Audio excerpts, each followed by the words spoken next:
السلام عليكم خوتي وخواتاتي، نهاركم مبروك. نتمنى تكونوا بخير وعلى خير. اليوم نحاول نقدم طريقه تحضير البيتزا خفيفه وظريفه في اقل من ساعه وبالمكونات المتواجده في البيت.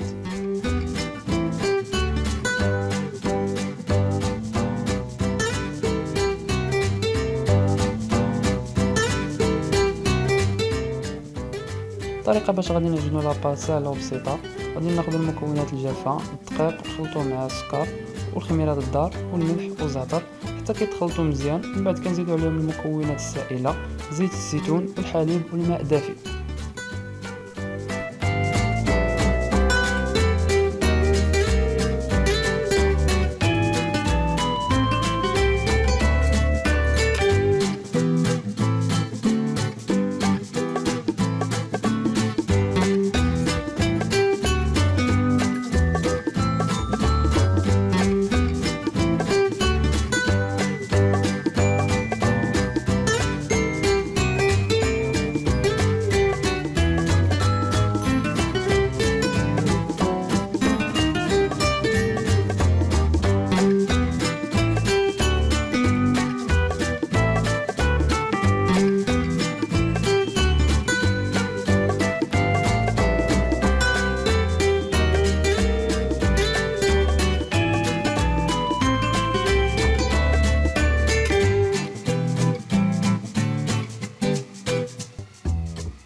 لتحضير صوص طوماط كنحتاجو فقط لهاد 4 مكونات. كنوضعوهم فوق نار هادئه حتى كتجف من الماء وكنخليوها تبرد، وكتكون النتيجه رائعه بزاف وما كتطلبش منا بزاف الوقت.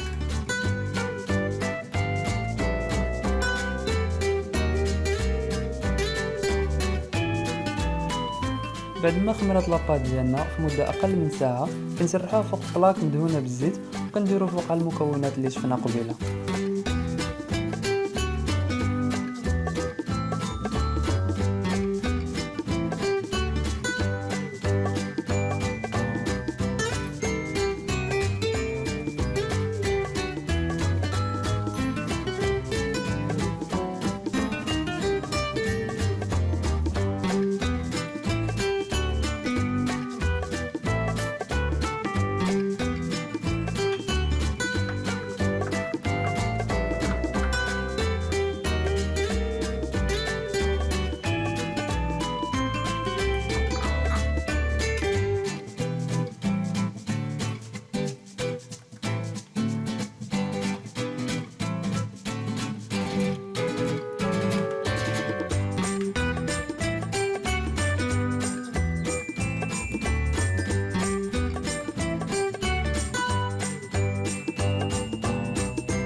بعد ما كنعمروا لاباط ديالنا كندخلوها الفران على 220 درجة الحرارة لمدة 25 دقيقة. وهكا كنكونوا سالينا البيتزا ديالنا وكنحصلوا على نتيجة اكثر ما كنتوقعوا في اقل من ساعة وبمكونات سهلة وبسيطة بزاف. ونتمنى تنال الاعجاب ديالكم. ما تنساوش ديروا جيم، ابوناو في لاشين، ونتلاقاو في فيديو جديد مع وصفة جديدة.